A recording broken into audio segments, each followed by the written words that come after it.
예, 안녕하세요. 자, 오늘도 여러분들과 경기도 아파트 매매 가격 증감률을 통해서 부동산 지금 돌아가고 있는 상황에 대해서 말씀을 좀 드리도록 하겠는데요. 그에 앞서서 이슈가 되고 있는 내용 좀 살펴보고 여러분들과 특징 지역 살펴보도록 하겠습니다.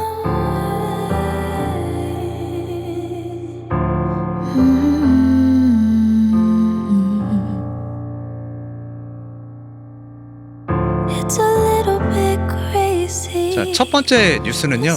대출 규제 여파로 서울 아파트 낙찰률이 올 들어서 최저치를 기록하고 있다. 자, 그래서 이제 요 낙찰 가율을 보게 되면 지금 현재 요 저점들이 지금 나타나고 있는데, 지금 2021년 11월 기준으로 보게 되면 지금 낙찰률이 올해 들어서서 최저치를 기록하고 있다라는 그래프인데요. 요게 그냥 잠시만 좀 설명을 드리자면, 이 경매라는 거는 이 부동산 지표에 있어서 선행 지표라고 보시면 되거든요. 선행. 자, 그런데 이제 우리가 가끔가다 뉴스를 보게 되면 아파트 낙찰가율이 뭐 사상 최고치를 찍고 있다, 뭐 인기가 굉장히 많다, 뭐 이런 식으로 이제 뉴스가 보도가 될 때가 보면 보통 그때가 꼭지점인 경우가 굉장히 많더라고요. 자, 그런 점들을 조금 여러분들께서 알아주셨으면 좋겠고요.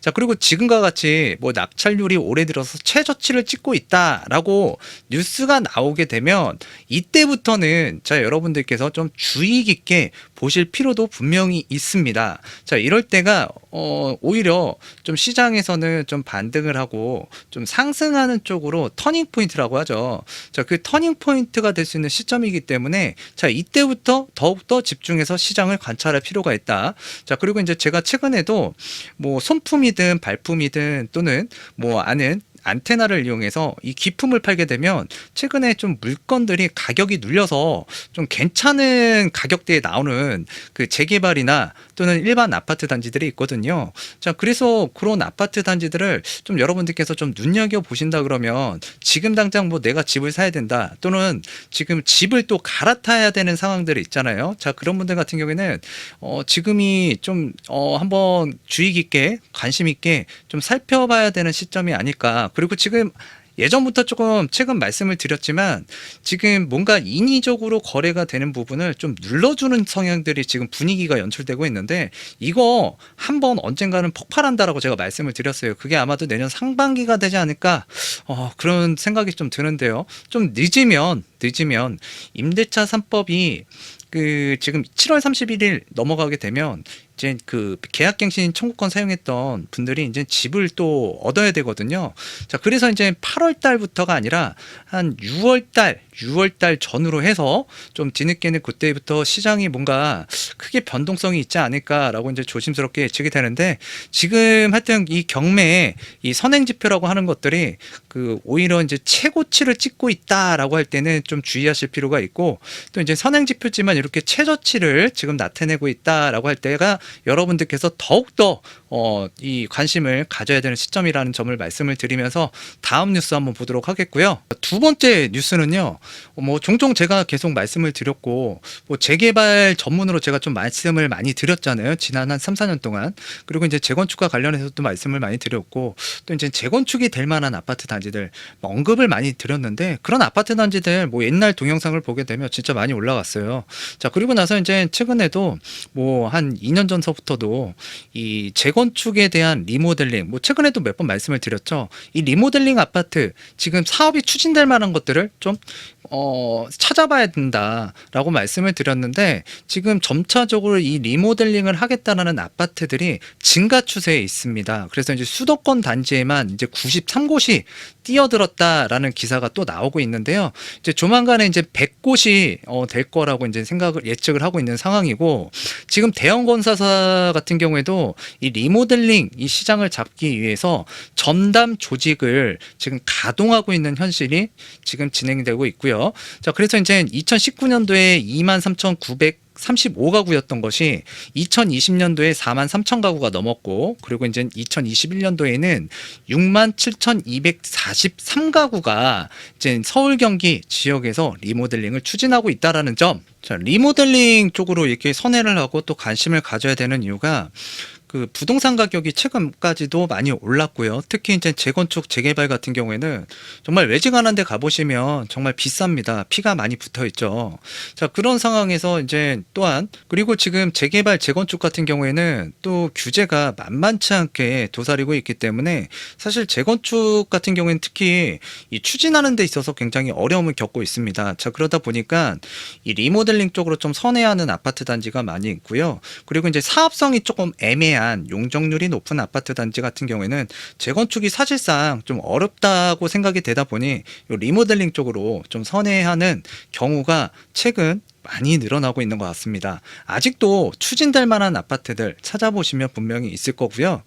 나한테는 많은 자금은 없는데 그래도 가용할 수 있는 소액자본금이 좀 있다라고 생각하시면서 내 집 마련하고 싶다라고 생각하시는 분들은 이 재건축 규제가 심하면 심할수록 상대적으로 이제 규제가 약한 리모델링 쪽으로 사람들이 관심을 갖고, 또한 지금 서울시 같은 경우에는 리모델링 쪽으로 이제 활성화를 시키기 위해서 좀 심도 있게 추진하고 있는 상황이라고 보시면 되는데, 뭐 재건축 같은 경우에는 뭐 30년이 넘어야 추진할 수 있지만 리모델링은 15년만 넘어도 가능하다는 점이고요. 자, 그리고 이제 재건축은 최소 D등급 조건부 허용을 받아야만 가능하지만 리모델링 같은 경우에는 A급 유지 보수만 받아도 이게 진행이 되거든요.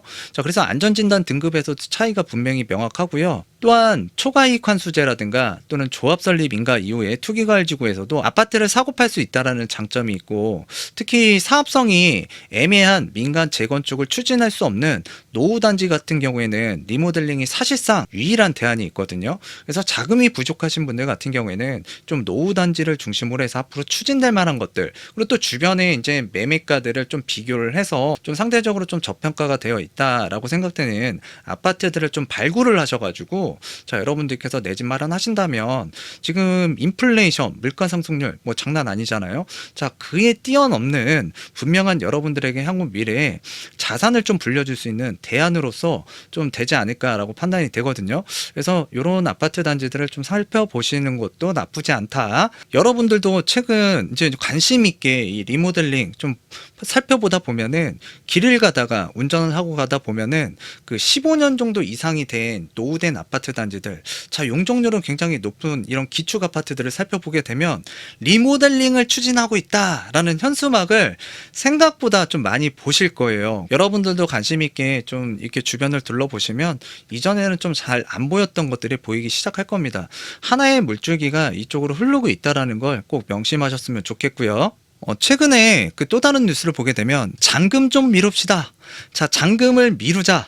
자, 매도자가 매수자에게 지금 부탁하는 경우가 좀 많이 늘어나고 있다라는 기사가 실린 건데요. 자, 양도세가 이제 내일부터 완화가 된다라는 기사가 실렸는데, 내일이 아니라 법적으로는 8일부터 시행이 될 거라고 기사가 지금 실렸는데, 한번 여러분들과 좀 살펴보도록 할게요.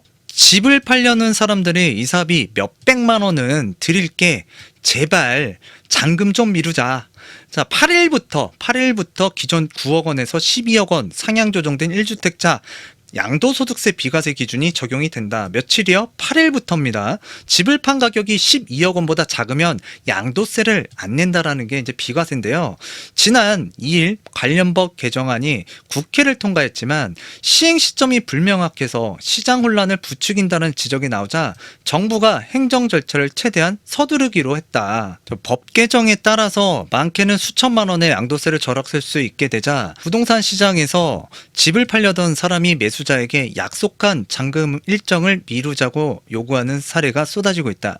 최근 집을 처분한 사람들 사이에선 불과 몇 달 일찍 팔았다고 세금을 수천만 원 더 내는 게 억울하다는 불만도 나오고 있다. 사실 좀 억울하죠. 이게 뭐 1, 20만 원도 아니고 수천만 원이 왔다 갔다 하시는 분들, 자, 그리고 또 많게는 억 단위가 또 왔다 갔다 하시는 분들도 있을 텐데 정말 아까운 돈이죠.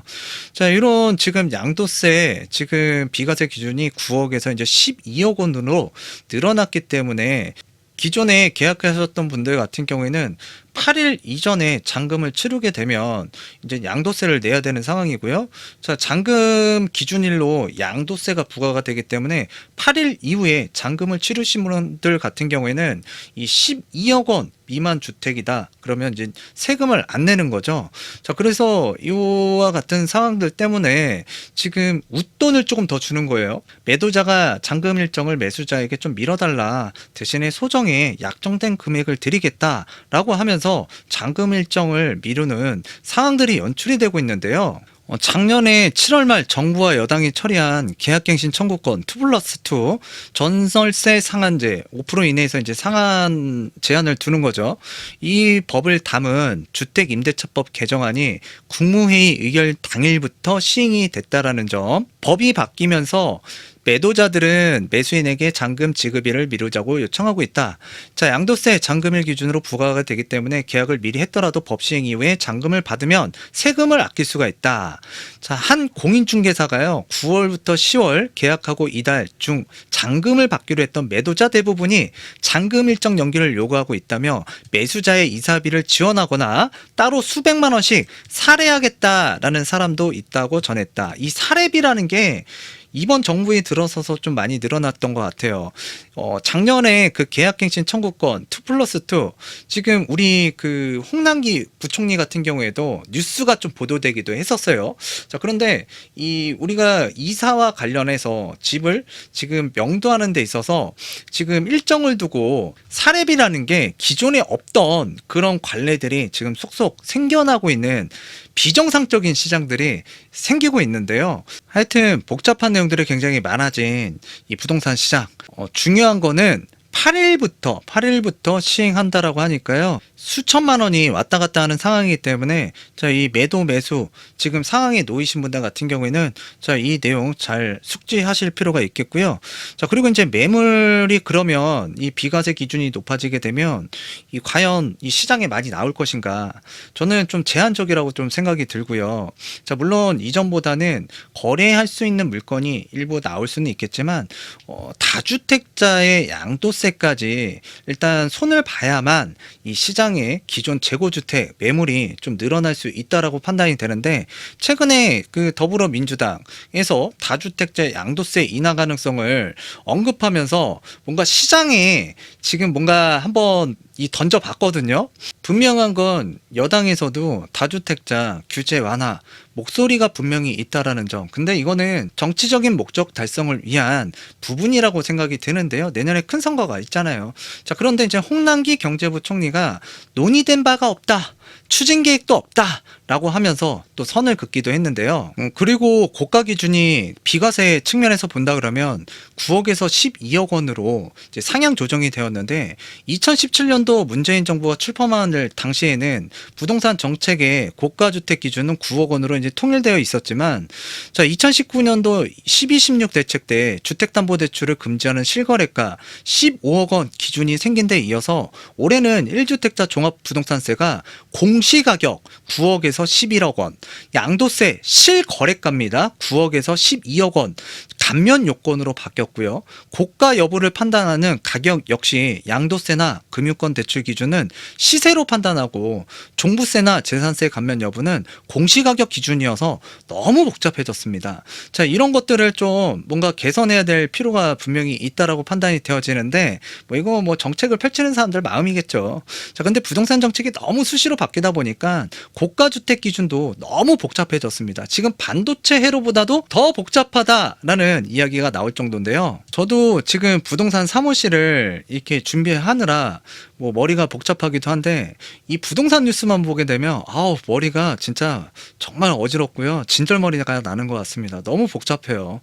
다른 부분도 분명히 개선의 여지가 필요한 부분들 정말 많이 있지만, 일단 고가주택 기준, 그래서 이제 그 양도세라든가 취득세라든가 종부세라든가 그에 있어서 좀 뭔가 이 고가주택 기준을 좀 명확하게 그 기준을 세우는 것이 좀 중요할 것 같고요. 그래서 이제 최대한 단순한 방향으로 기준을 좀 손봤으면 좋겠다라는 제 개인적인 좀 소망을 바라면서, 금일의 경기도 아파트 주간 매매 가격 동향 한번 살펴보도록 하겠습니다. 지금 현재 경기도의 전반적인 평균 사항을 보게 되면 전주보다 0.04포인트 매매 가격 증감률이 줄어들었고요. 지금 6, 7, 8 자, 2월달부터 3월달, 4월달, 5월달, 6월달, 7월달, 8월달, 9월달, 10월 초까지는 붉은색 지역들이 굉장히 많았지만 지금 10월 말부터, 그러니까 저번 달 초부터 지금 살펴보게 되면 위에하고 이제 아래쪽 요 라인들이 있잖아요. 요 아래쪽 라인들이 좀 색깔이 많이 틀려졌습니다. 자, 아직까지는 그 데이터로 봤을 때 상승세는 유지하고는 있지만 상승세가 예전만치는 못하고 있다. 지금 전반적으로 뭐 일전에 말씀을 많이 드렸으니까 그 부분은 좀 생략을 하겠는데 지금 관망하고 있는 겁니다. 자, 그리고 거래를 하기가 좀 어려워진 시장이고요. 자, 그런데 이게 내년에 지방선거라든가 큰 선거를 또 앞두고 있고 또 정치적인 이벤트 외에도 지금 금리 인상에 대한 리스크, 자, 그리고 이제 이 거래 가격에 대한 부담감, 자, 그 다음에 이제 세금이 지금 종부세 가 좀 많이 나왔잖아요. 그래서 그런 이 세금적인 요인 때문에 또 집값이 좀 하락할 수도 있다라는 인식이 널리 퍼지면서 사람들이 지금 관망을 하면서 지금 매도할 사람들은 매도 타이밍, 또 매수하고 싶은 사람들은 당연히 저렴하게 취득하고 싶은 게 사람 심리잖아요. 그래서 지금 시장을 굉장히 관심 있게 지금 관망하면서 지켜보시는 분들이 상당히 많은 것 같은데 지금 이렇게 억눌려 있는 시장이 자연스럽게 만들어진 것보다는 제 개인적으로 봤을 때에는 좀 인위적으로 좀 만들어지지 않았나. 그래서 이 시장이 얼마만큼 이 기간이 이 지금 진행이 될 것인지 우리가 좀 포커스를 맞춰봐야 될 텐데 지금 내년 상반기 또는 내년 8월 1일부터는 계약갱신 청구권으로 인해서 지금 신계약 그 전세라든가 월세가 또 많이 이루어질 텐데 또 집값이 또 만만치가 않기 때문에 그 이전에 뭐 여러 가지 변수 사항도 있겠지만 일단 한 6월 달 전후로 해서 거래량이 좀 늘어나고 지금의 시장 분위기 진짜 냉기가 어려서려 있는데요. 그때쯤 되면은 또 다른 분위기가 나오지 않을까, 늦어도 그때는 나오지 않을까라고 또 한번 생각 예측을 좀 해보도록 하겠고요. 자, 이번 주 그 특징적으로는 의정부가 좀 이렇게 나쁘지 않은 상황인 것 같고요. 자, 또한 그 위쪽에 양주시 있죠. 그래서 의정부와 양주시가 붙어 있는데 뭐 흐름이 그래도 경기도 쪽에서는 좀 나쁘지 않은 모습이 나오고 있는 것 같고요. 자, 그다음에 이제 용인 처인구라든가 기흥구라든가 이제 수지구가 이렇게 포함돼서 이제 용인시로 묶여 있는데 자, 이쪽에서 이제 용인 처인구, 자, 처인구를 특징 지역 동네 분위기 설명을 좀 해드리도록 하겠는데요. 자, 의정부 같은 경우에는 1호선 의정부역이 있고요. 자, 해당 지역에 그 GTX C 노선이 이제 정차할 의정부역. 자, 그리고 오른쪽으로 보게 되면 이 7호선 정말 이게 다 완성이 되게 되면 저 청라에서 포천까지 올라가게 되는데 노선이 굉장히 길어질 것 같아요.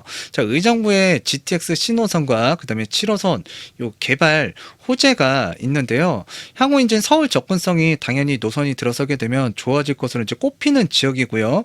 자, 투자 수요가 이제 지속적으로 유입됐던 지역 중에 하나였고요. 특히 이번 주 같은 경우에도 매매가가 뭐 예전같이 뭐 강한 상승세는 아니지만 그래도 강세는 유지하고 있는 분위기가 아직까지는 살아있다.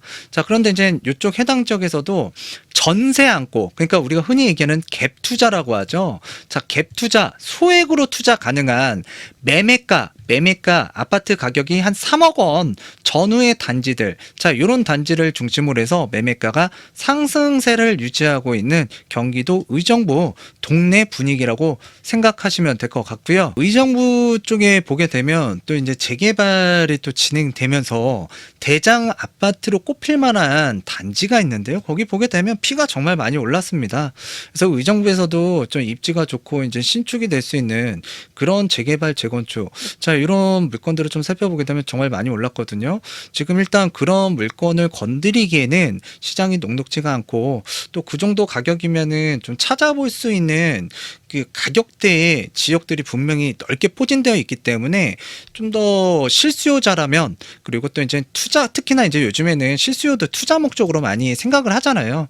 그래서 그런 목적이 좀 강하시다라고 생각하시는 분들 같은 경우에는 좀 더 안쪽으로 들어오시는 게 이제 안전하다라고 생각하시는 게 좋을 것 같습니다.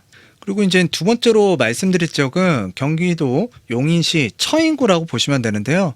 자, 오른쪽이 요즘에 그 갭 투자, 자, 그리고 이제 좀 저렴한 아파트들, 투자자들이 많이 들어간 이천시고요.